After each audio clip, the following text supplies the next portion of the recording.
In today's video, I'm going to teach you how to open a template, resize, and export your design. By the end, you'll know how to start from a ready-made layout, switch it to the exact size you need, tidy up any shifting elements, and download it in the right format for your project.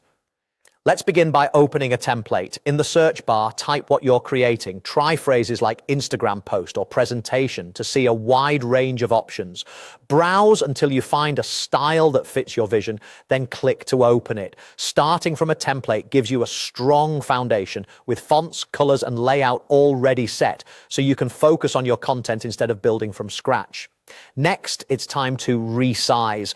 Look to the top left and find the resize control. If you don't see it there, right-click on a blank area of the canvas and choose resize from the menu.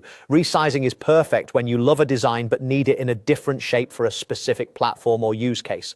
Now choose your aspect ratio. You can pick from portrait, landscape, or square, depending on where your design will live. Portrait is great for vertical formats, landscape works well for wide screens, and square is ideal for many social feeds. If you already know the exact dimensions you need, enter custom dimensions to dial it in precisely. When you're ready to apply the change, click Resize to transform your current design, or select Copy and Resize to create a new version while keeping the original intact.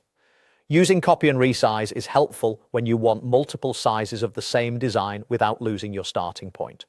After resizing, scan your layout.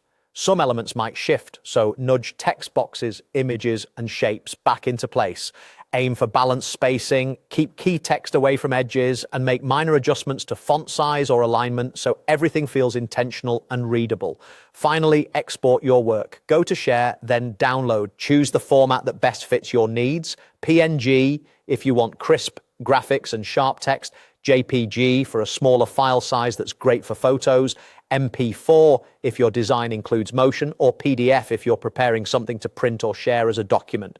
Once you've selected the type, proceed with the download and let the file export. That's it. You've opened a template, resized it to the right aspect ratio, made quick adjustments, and exported it in the format you need. Save your project, and you're ready to share.